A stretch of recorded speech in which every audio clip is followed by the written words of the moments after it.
हाय, engineer बाबू की पाठशाला में आपका स्वागत है। और आज हम क्लास 10th की बात करेंगे।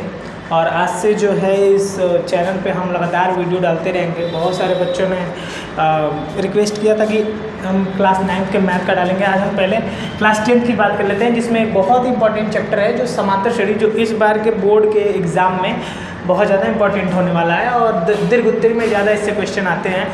ऑब्जेक्टिव में भी आएंगे, तो ऑब्जेक्टिव मैं बाद में कराऊंगा। पहले हम लोग समांतर श्रेणी पढ़ेंगे क्लास 10th मैथ का, जिसमें हम सबसे पहले बात करेंगे कॉन्सेप्ट की, क्योंकि विदाउट कॉन्सेप्ट मैं डायरेक्ट अगर सवाल लगवाऊंगा तो आई थिंक कई लोग नहीं समझ पाएंगे। तो समझते हैं पहले कि समांतर श्रेणी, ये समांतर श्रेणी जो है, तो श्रेणी एक्चुअल में क्या होता है, ये जो श्रेणी है वो होता क्या है। तो श्रेणी जो होता है, एक सीढ़ी कभी आपने देखी होगी, तो सीढ़ी में एक क्रम में क्या होता है कि बांस लगे हुए होते हैं, या फिर एक हम लोग स्कूल की लाइन को देखते हैं तो बच्चों ने जो लाइन लगाई रहती है वो एक के बाद एक, एक के बाद एक के बाद एक, ये ही सीरीज कहलाती है। जैसे मैंने लिखा भी हुआ है, ऐसा संख्याओं का विन्यास जिसमें संख्याओं को एक निश्चित क्रम में रखा गया। निश्चित क्रम का मतलब ये हुआ कि एक के बाद दो, दो के बाद तीन, तीन के बाद चार, चार के बाद पाँच, ऐसे जो आते हैं। जैसे यहाँ पे नंबर मैंने लिखे हैं 2, 4, 6, 8, 10, ये निश्चित क्रम में। 2 के बाद 4, 2 का गैप है, 4 के बाद 6, 6 के बाद 8, 8 के बाद 10, ठीक है। अब इसमें ये जो एक एक नंबर होते हैं उनको हम पद कहते हैं। क्या कहते हैं? पद। और उसको इंग्लिश में हम टर्म कहते हैं, और उसको हम A1, A2, A3, A4 और डैश डैश डैश ऐसे दिखाते हैं। अब श्रेणी का nवां पद, nवां पद का मतलब कि कोई भी पद अगर पूछे, जैसे 5वां पद, 6ठा पद, 7वां पद, 8वां पद, तो अगर nवां पद पूछता है तो उसको या तो an से दिखा सकते हैं, या tn से दिखा सकते हैं, या छोटे tn से दिखा सकते हैं, जिसे हम व्यापक पद के नाम से भी जानते हैं। अब देखिए, श्रेणी जो होती है दो प्रकार की होती है। एक परिमित, परिमित का मतलब कि जो डेफिनिट हो, जिसका मतलब कि जो वैल्यू है वो हमें पता हो, और एक होता है अपरिमित जो इनडेफिनिट। इनडेफिनिट का मतलब अपरिमित। परिमित का मतलब देखिए, इसमें हमें एक्चुअल में पता है टोटल नंबर कितने होंगे, टोटल पद कितने होंगे वो हमें पता होगा, बट अपरिमित में हमें नहीं पता होगा। जैसे देखिए 1, 3, 5, 7 और ऐसे जाते जाते वो कहाँ तक है? अनंत तक है। तो अनंत है तो अपरिमित है। और जहाँ लास्ट पद अगर हमें पता हो तो हम वहाँ पे टोटल पद की संख्या हम निकाल सकते हैं। जैसे हम जब हम सवाल करेंगे ना, तो वहाँ पे और बातें जो हैं वो क्लियर होती जाएंगी। आगे बढ़ते हैं। जैसे मान लीजिए कोई भी एक श्रेणी लेते हैं। एक श्रेणी है 2, 4, 6, 8 और डैश डैश डैश, ठीक है। ऐसे कोई श्रेणी हमने ले रखी है, और ये जो है ये एक समांतर श्रेणी है। मैं अभी बताता हूँ कि समांतर श्रेणी पहचानेंगे कैसे, ठीक है ना। तो समांतर श्रेणी मतलब कि वो श्रेणी होती है जिसमें जो ए होता है, जो ये जो होता है, सबसे जो प्रथम पद होता है उसको हम ए से दिखाते हैं। इसको हम कहते हैं क्या? प्रथम पद कहते हैं। याद रखना, ये जो टर्म है यही सबसे ज़्यादा इम्पॉर्टेंट है। अब ये जो है दूसरा पद है, और दूसरे पद में से जब हम पहले पद को घटाते हैं तो हमें क्या प्राप्त होता है? हमेशा ही हमें डी प्राप्त होता है।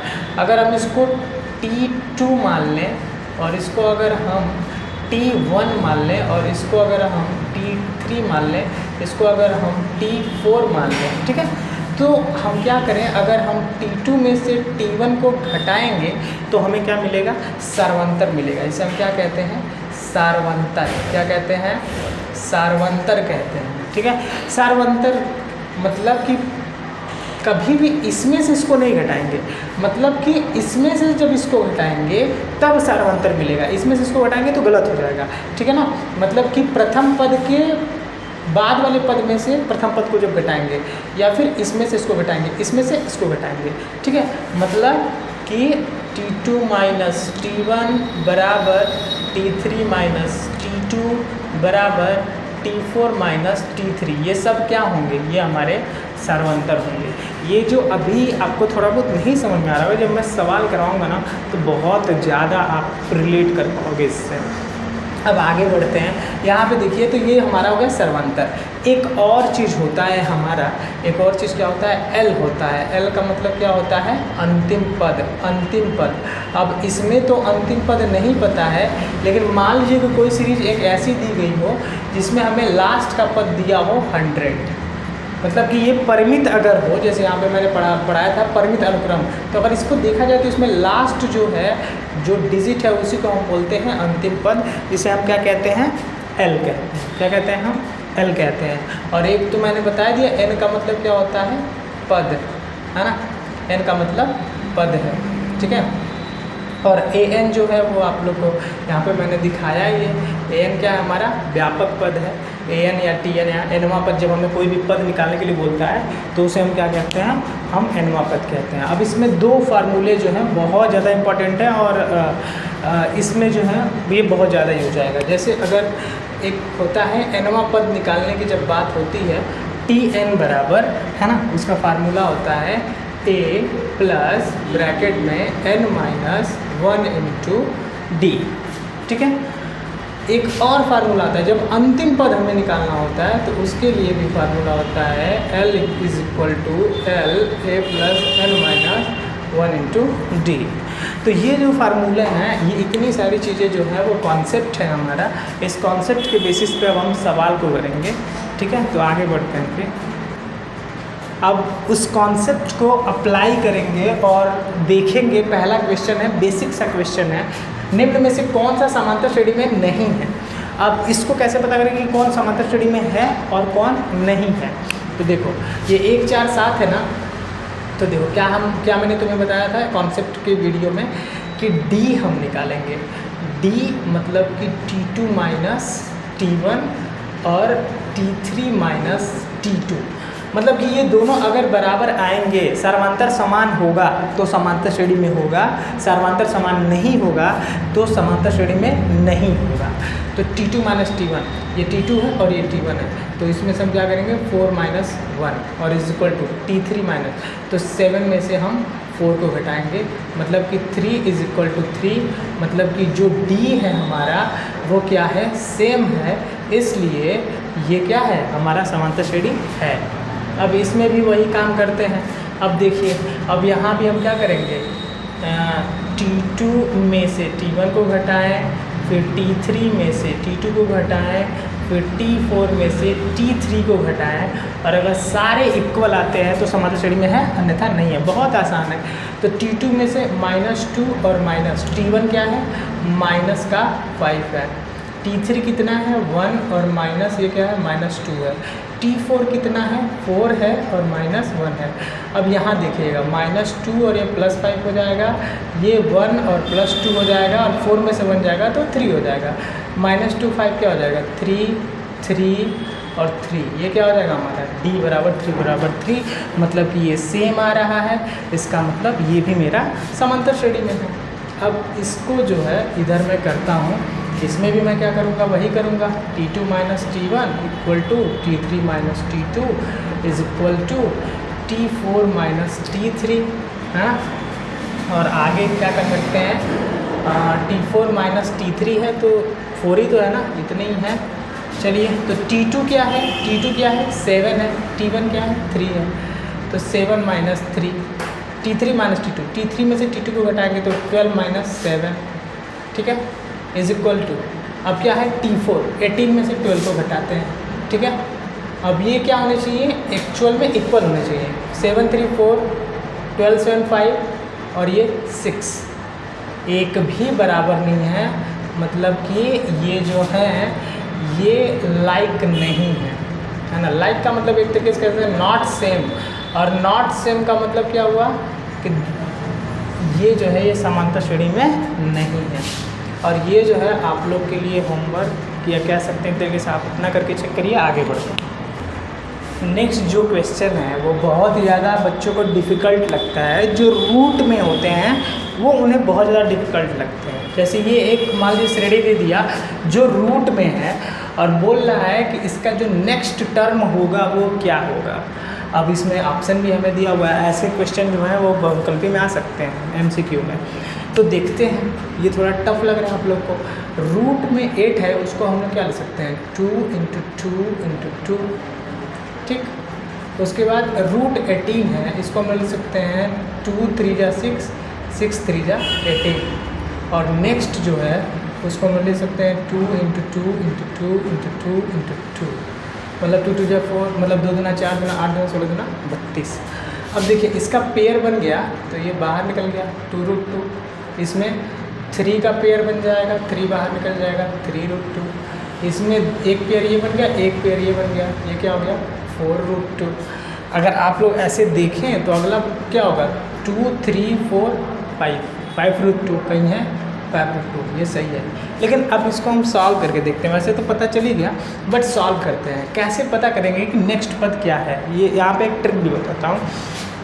जो पहला पद होता है उसे ए बोलते हैं, ठीक है, और जो दूसरा पद होता है उसे हम a+d कहते हैं, और जो तीसरा पद होता है उसे हम a+2d कहते हैं। इसी तरीके से अगर मुझसे कोई कहे कि 10वां पद क्या होगा, तो हम क्या करते हैं, ये तो लिखेंगे प्लस में, और 10वां पूछ रहे हैं तो एक घटा देंगे 9d, ठीक है, ठीक है, सही। तो a+3d है, तो यहाँ पे अगला पद क्या होगा a+2d के बाद a+3d, मतलब कि हमें a+3d की वैल्यू अगर हम निकाल लें तो हमें जो आंसर है वो 5√2 मिलना चाहिए, जिस हिसाब से मैंने ट्रिक किया। चलो देखते हैं फिर, है ना। तो यहाँ पे a की वैल्यू यहाँ पे निकाल लेते हैं। a की वैल्यू क्या है 2√2 है। d की वैल्यू निकालने के लिए क्या करते हैं, सबको पता है, इसमें से इसको घटाते हैं, तो 3√2 और -2√2। ये जो घटाना होता है ना, ये 9th में अपरिमेय संख्या को घटाना जोड़ने की बात हम लोग पढ़े हैं। तो अगर मेरे पास 3√2 एक हाथ में है और इसमें 2√2 है, तो अगर 3 में से 2 हम हटा दें तो एक ही बचेगा ना मेरे पास, मतलब कि यहाँ पे जो डिफरेंस आएगा, सर्वांतर जो आएगा वो √2 का आएगा। अब हम क्या करेंगे, नेक्स्ट पद हमें निकालना है, मतलब कि चौथा पद हमें निकालना है। तो हम लिखेंगे a+3d। a की वैल्यू कितनी है 2√2 प्लस 3 और इनटू इसकी वैल्यू कितनी है d की √2 निकल के आ गई। अब ये क्या हो गया 2√2 और प्लस 3√2। अब देखो मेरे पास 2√2 इधर है और 3√2 इधर है, तो 2 और 3 जोड़ेंगे तो कितना होगा 5√2 आ गया, यही वाला आया। हाँ चलिए तो फिर आगे बढ़ते हैं। इसी क्रम में जब हम आगे बढ़ेंगे तो थोड़ा अलग प्रकार का क्वेश्चन लेते हैं। वो क्वेश्चन क्या है, मान लीजिए कि a+1 3a और 4a+2 3 नंबर मुझे दे रखा है और वो समांतर श्रेणी में है, तो हमें इस a की वैल्यू निकालनी है और हमें उस सीरीज को नंबर में पता करना है। तो 3 जो है हमारे पास डिजिट है, ठीक है, अलजेब्रिक फंक्शन भी कह सकते हैं। अब यहाँ पे जो है प्रथम पद क्या है, a = a+1 है, ये प्रथम पद है, ठीक, और d है ना। तो एक्चुअल में मैंने क्या बताया था कि अगर समांतर श्रेणी में कोई भी अगर मान लीजिए कि सीरीज़ दे रखी है और उसको समांतर में हमें पता करना है, तो हमें क्या होना चाहिए उस समांतर श्रेणी में अगर है, तो हमें ये होना चाहिए कि उसका जो d होना चाहिए ना वो सेम होना चाहिए, मतलब कि t2 और -t1 जो होना चाहिए वो t3 - t2 के बराबर होना चाहिए। ये तो मैंने बताया था, और इसने पहले ही बोल रखा है कि ये समांतर श्रेणी में है, और अगर समांतर श्रेणी में है तो उसके सर्वांतर जो होंगे वो क्या होंगे, आपस में बराबर होंगे, जब बोला है तो। अब वही यहाँ से करके और हम a की वैल्यू निकाल लेंगे। तो t2 की वैल्यू जो दे रखी है वो 3a है, और -t1 की जो वैल्यू है वो a+1 है। t3 की जगह पे क्या है 4a+2 है, और -t2 की जगह पे क्या है 3a है। चलिए 3a में से 1a जाएगा तो 2a और +1, और 4a में से 3a जाएगा तो a और प्लस क्या बचा 2। a को इधर पक्षांतर करो, 1 को इधर पक्षांतर करो, तो 2a - a बराबर 2 और -1। तो 2a में से a गया तो a, और 2 में से 1 गया तो 1। तो a की वैल्यू कितनी आ गई भाई 1 आ गई। अगर हम इसका सीरीज बनाए 1 रख के, तो 1 + 1 कितना हो जाएगा 2, और 3 × a मतलब कि 3 में 1 का गुणा करेंगे तो 3, और 4 × a+2 मतलब 4 × 1 = 4 और 4 × 2 6, ठीक है। कहीं गलत आ रहा है क्या हम लोग का, 1 1 2 4 1 1 1 2 6, हाँ 2 3 6 आ रहा है, ठीक है। तो जो भी हो, बट हम लोग को a की वैल्यू निकालनी थी, हमने a निकाल दी है। और ये जो हमारा श्रेणी अगर हम a की वैल्यू रखेंगे तो ये 2 3 6 आ रहा है, ठीक है। चलिए आगे बढ़ते हैं। अब एक अलग प्रकार का क्वेश्चन देखते हैं। ये सारे जो हैं वो बेसिक मैं भी बता रहा हूँ। अभी हम लोग टफ़र लेवल पे जाएंगे, हायर लेवल पे जो इससे टफ़र है। तो पहले हम लोग बेसिक चीज़ों को जान जाएंगे, तभी तो हम लोग हायर लेवल पे पहुँचेंगे। अब शाम का गेम खेल रहे हो, एक ही बार में हायर लेवल का गेम आ जाएगा तो कैसे होगा। जैसे बहुत सारे लोग फ्री फायर खेलते हो ना, तो उसमें क्या होता है, पहले नूब आते हैं तुमसे लड़ने के लिए, उसके बाद पीरो प्लेयर आते हैं जिसको पीरो बोलते हो ना। तो वैसे ही यहाँ एक नुब्बा सवाल है और उसके बाद जो आएंगे प्रो वाले सवाल आएंगे, ठीक है। तो समझो इसको, दी गई समांतर श्रेणी के 4 पद निकालने हैं, मतलब कि 1 पद, 2 पद, 3 पद, 4 पद, जिसमें से 1 पद तुम्हें ऑलरेडी पता है। कैसे? प्रथम पद पता है, 4 पद और तुम्हें निकालने हैं, तो 3 पद और निकालने हैं अगर देखा जाए तो लॉजिकली। और मुझे क्या दिया हुआ है, ए का मान दिया है, डी का मान दिया है और मुझे 4 पद निकालने हैं। तो प्रथम पद इस वाले का प्रथम पद तो मुझे पता ही है ऑलरेडी, तो 1 पद तो निकल गया।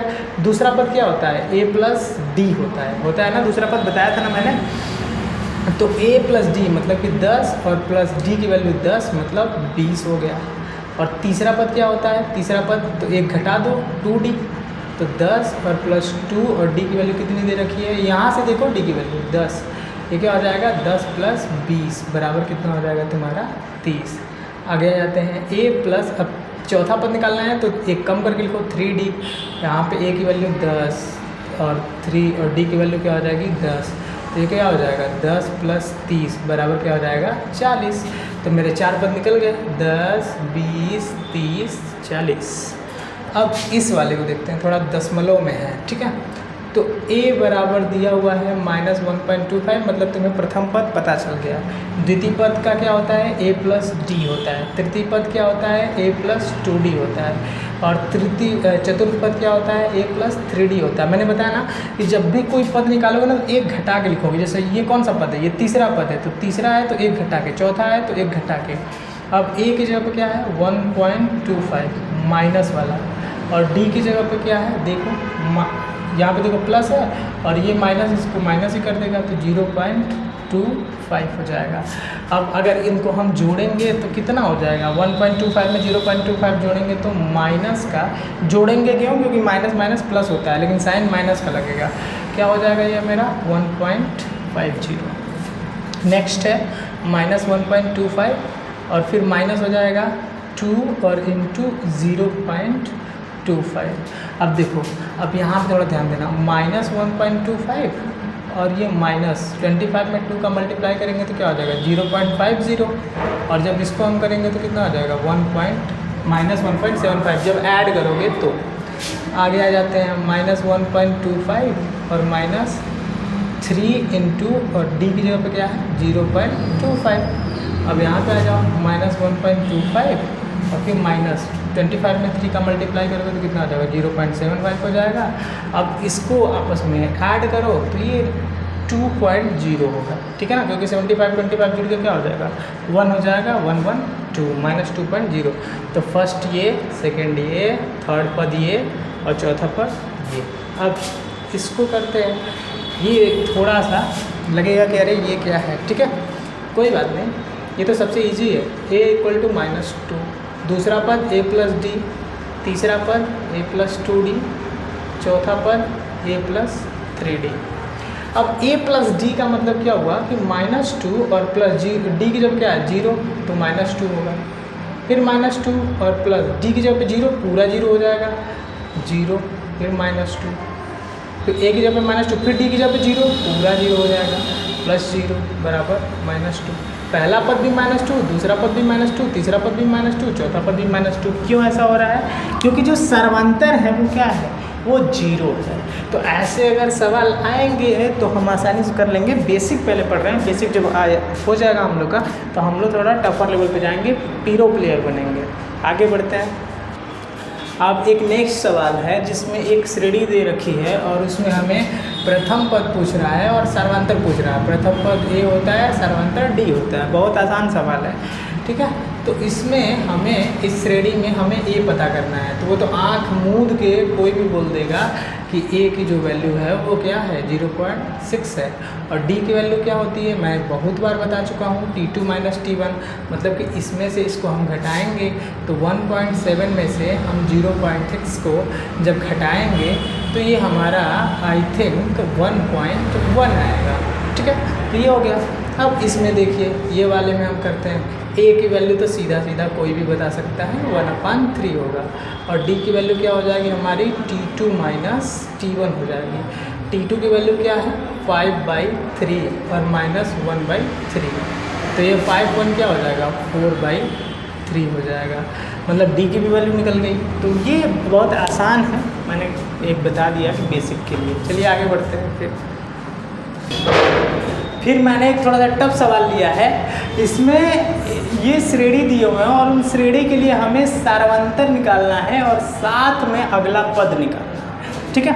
तो पद कितने दिए हैं देखो तो 1 2 3, मतलब कि हमको चौथा पद तो निकालना ही निकालना है, साथ में हमें सार्वंतर निकालना है, ठीक है। तो सार्वंतर निकालने के लिए क्या करते हैं, t2 माइनस t1 करते हैं। t2 कितना है रूट में 28 और माइनस रूट में 7। अब इसको घटाना पॉसिबल तो है नहीं, तो इसलिए हम क्या करेंगे, इस 28 को 7 × 2 के फॉर्म में लिख सकते हैं ना, आराम से लिख सकते हैं, क्योंकि 7 चौका 28 होता है ना, 7 दूना 14 दूना 28, ये पेयर बन गया, तो ये पेयर बाहर आ जाएगा। दो कड़ी में 7 और माइनस कड़ी में 7। अब इसके पास 2 कड़ी में 7 है, इसके पास 1 है, तो ये घट के क्या हो जाएगा कड़ी में 7 हो जाएगा। तो सर्वांतर तो मेरा निकल गया। अगला पद मुझे निकालना है।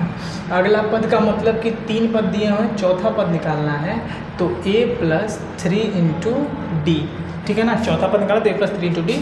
a की वैल्यू क्या है, a की वैल्यू है √7, तो a की जगह पर √7 रख देंगे, और फिर जो है हमारा +3, और फिर जो है इसकी जगह पे क्या है d की जगह पे √7, यही तो निकाला ना हमने d का जगह पे क्या है √7, तो √7 और +3 √7 दोनों मिल के क्या हो जाएगा 4√7, ये भी हो गया हमारा।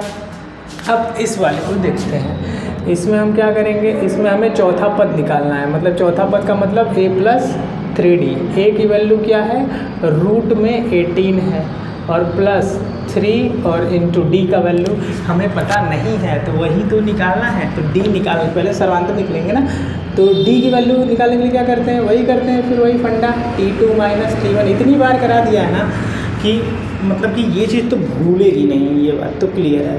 t2 जो है वो रूट में 50 हो जाएगा, और माइनस ये रूट में क्या हो जाएगा हमारा 18 हो जाएगा, ठीक है। अब देखिए इसको हम 50 को क्या लिख सकते हैं, 50 को हम लिख सकते हैं 5 × 5 और × 2, 5 × 5 = 25 दूना 50, और रूट में 18 को क्या लिख सकते हैं हम लिख सकते हैं इसको 3 × 9 और दूने का 18। तो अब यहाँ पे 5 का पेयर बन गया, 3 का पेयर बन गया, 5 का पेयर बनेगा तो बाहर आ जाएगा, और 3 का पेयर बनेगा तो 3 बाहर आ जाएगा। 5 कड़ी में 2 है, 3 कड़ी में 2 है, मतलब इसके पास 5 इसके पास 3, तो घट के कितना हो जाएगा 2 कड़ी में 2, तो d हमारा निकल गया ना। अब हम पद निकाल सकते हैं कि नहीं, यहाँ पे d का मान रख लीजिए, कितना है 2√2। अब ये हमारा क्या है 18, इसको भी तोड़ के हम लिख सकते हैं 3 × 9 और 9 दूने का 18, और प्लस अब यहाँ देखो 3 का 2 में गुणा करेंगे तो कितना हो जाएगा 6 कड़ी में 2। अब ये देखो 3 पेयर में निकल गया, तो 3 कड़ी में 2 और +6 कड़ी में 2, जब जोड़ोगे तो कितना हो जाएगा 9 कड़ी में 2, या फिर इसको हम क्या लिख सकते हैं 9 कड़ी में 2 को अगर हम लोग चाहें तो क्या लिख सकते हैं, मतलब कि यहाँ पे क्या है 98 है ना, तो यहाँ पे 81 दूना जो भी हो जाए, यहाँ पे भी चाहो तो छोड़ दो, या फिर 9 को अंदर लेके करोगे तो तुम्हारा 162 के करीब आएगा कड़ी में, लेकिन यहीं पे छोड़ दो, ठीक है, ये भी सही रहेगा, कोई दिक्कत नहीं है, 9 कड़ी में 2 ही कर लेंगे, ठीक। तो चलिए फिर आगे बढ़ते हैं। अब जो हमने फार्मूला बताया हुआ था कौन सा, Tn = a + n - 1 × d, उसका यूज करना हम सीखेंगे। एक श्रेणी दे रखी है 9 5 1 - 3 और डैश डैश डैश अनंत तक है, उसका 9वां पद क्या होगा। 4 पद तो दिए हुए हैं और हमें 9वां पद ज्ञात करना है। हम चाहें तो वैसे भी ज्ञात कर सकते हैं, जैसे मैं बता रहा था कि मतलब 4 है तो 5वां पद ज्ञात करो, फिर 6वां, फिर 7वां, फिर 8वां, फिर 9वां, वो तो प्रोसेस बहुत लंबा हो जाएगा ना। तो हम क्या करेंगे कि 9वां पद ज्ञात करने के लिए हमें मतलब कि हमें T9 जो है वो फाइंड आउट करना है कि T9 क्या होगा। तो हम पहले श्रेणी देखेंगे और श्रेणी में देखेंगे कि a की वैल्यू क्या है। तो a की वैल्यू 9 है और उसके बाद से हम d निकालेंगे। तो d की वैल्यू क्या होती है, t2 और माइनस t1 होती है। तो t2 जो है वो 5 है और t1 जो है वो मेरा 9 है। तो 5 में से 9 अगर घटाएंगे तो क्या होगा, माइनस का 4 हो जाएगा। ठीक, a निकल गया, d निकल गया, है ना। 9वां पद निकालना है, मतलब कि n की वैल्यू भी दे रखी है 9, मतलब कि 9वां पद हमें निकालना है। तो n की वैल्यू पता चल गई। तो इसका मतलब कि हम जो है ये निकालेंगे t9 is equal to a plus n minus 1 into d वाले फार्मूले से। ठीक, तो यहाँ 9 है ना, तो देखिए जैसे हम लोग तीसरा पद करते हैं तो तीसरा पद, जैसे मान लो कि मैं समझाता हूँ एक एग्जांपल के तौर पे। अगर हमें तीसरा पद निकालना होता है तो हम क्या लिखते हैं, a प्लस 2d लिखते हैं ना। कैसे ये 2d हुआ, a और प्लस 2d है ना, तो मतलब कि n माइनस 1 इंटू डी, मतलब कि a और प्लस n की जगह पे क्या रखेंगे 3, तो 3 माइनस 1 इंटू डी, मतलब कि a प्लस 2d। सेम यहाँ भी वही प्रोसेस होगा। यहाँ पे 9 है ना, तो n की वैल्यू क्या हो जाएगी, 9 हो जाएगी। तो यहाँ पे a की वैल्यू मैंने क्या रखी है, यहाँ पे 9 प्लस n की वैल्यू क्या है 9 और माइनस 1, और d की वैल्यू क्या है यहाँ पे -4। अब देखो 9 प्लस 9 में से 1 जाएगा, मतलब 9 में से 1 गया तो 8, 8 चौका 32, माइनस वाला 32 होगा, और जब घटाएंगे 9 में से 32 तो माइनस का 23 आएगा। इसका मतलब कि जो 9वां पद होगा वो क्या होगा, -23 आएगा। गर्दन टेढ़ा हो जा रहा है। चलो आगे देखो, 5, 8, 11 का कौन सा पद 320 है। तो ये यहाँ पे ध्यान दो कि यहाँ पे हम a फाइंड आउट करते हैं। a बराबर क्या है 5, और हम d फाइंड आउट करने के लिए क्या करते हैं, बता दिया है, बहुत बार बता दिया है। t2 में से t1 को घटा देंगे तो d बराबर क्या आ जाएगा, मेरा 3 आ जाएगा। ठीक है, अब ये कौन सा पद 320 है, कौन सा पद, मतलब चौथा है, पाँचवा है, छठा है, सातवां है, आठवां है, हमें वो फाइंड आउट करना है। इसका मतलब कि ये हमें जो है ना, ये tn दे दिया है, tn या an या जो भी हम कह सकते हैं, वो हमें दे रखा है उसने 320, और हमें n मतलब पता करना है कि एक्चुअल में ये कौन सा पद है, पाँचवा होगा, छठा होगा, कौन सा होगा। तो उसको जब हम करेंगे तो खुद पता चल जाएगा। तो हम फार्मूला जो है वही वाला फिर अप्लाई करेंगे, है ना। tn बराबर a plus n minus 1 into d. तो a है, तो a की वैल्यू कितनी दे रखी है 5, और n की वैल्यू कितनी दे रखी है मेरी, अरे नहीं पता, -1, और ये tn की वैल्यू मुझे पता है ना, यहाँ पे मैंने लिखा हुआ है 320, है ना। और d की वैल्यू क्या है देख लो, 3 है। 320 बराबर 5 और प्लस, देखो इसका गुणा इसमें करो 3n, और इसका गुणा इसमें करो माइनस का 3, तो ये 320 और -3 जाएगा तो प्लस का हो जाएगा, और 5 जाएगा तो प्लस का है तो माइनस का हो जाएगा। ये 3n हो गया।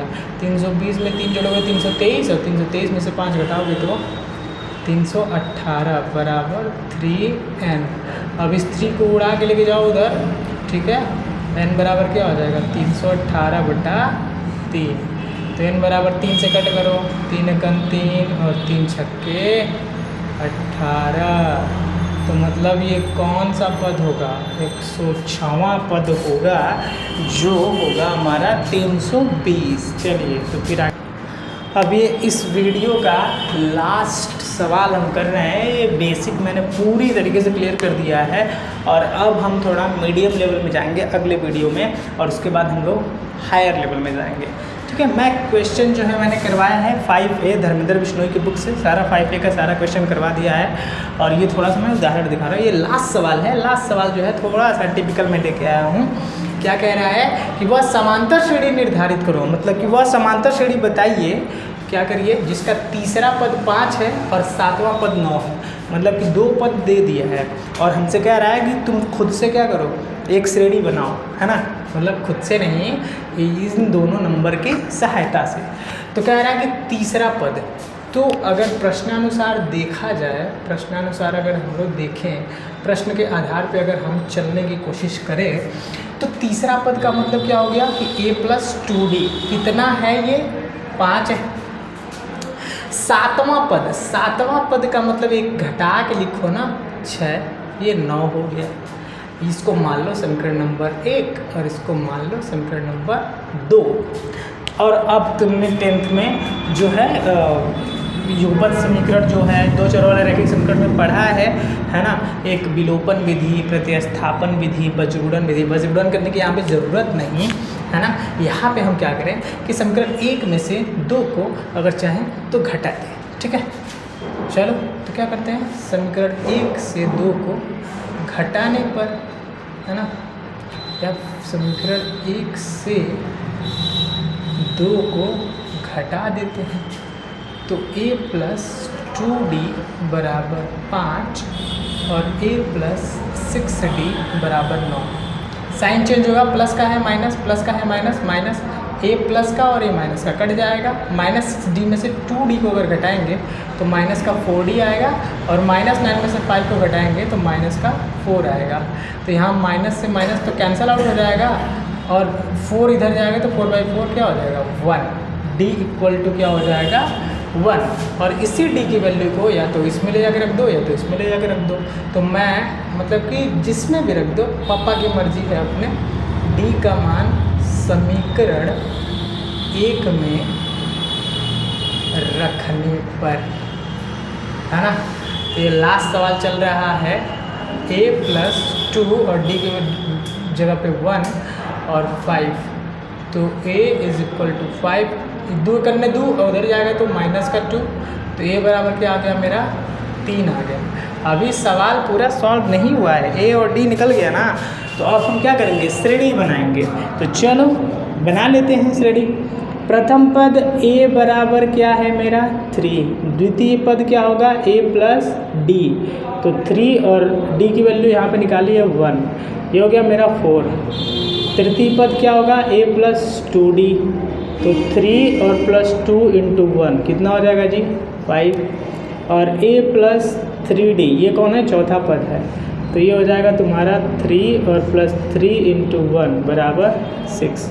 उसके बाद हम निकालेंगे पांचवा पद a + 4d, 3 और +4 × 1 बराबर कितना हो जाएगा जी 7। ऐसे ही हम क्या करेंगे, अपना श्रेणी बना लेंगे। तो हमारा अतः जो लास्ट में जो हमारी जो श्रेणी है, जो समांतर श्रेणी है, या इसे हम AP कह दें, लिख दें शॉर्ट में, तो वो क्या होगी 3, 4, 5, 6, 7 एंड सो ऑन। और यही हमारा जो है एग्जैक्ट आंसर हो जाएगा। तो आज का जो बेसिक मैंने समांतर श्रेणी की सारी चीज़ें आपको बता दी हैं। अगर आपको अच्छा लगा हो तो आप इसे शेयर, लाइक, कमेंट और सब्सक्राइब बिल्कुल करें, और फिर मिलेंगे हम अगली वीडियो के साथ। तब तक के लिए जय हिंद।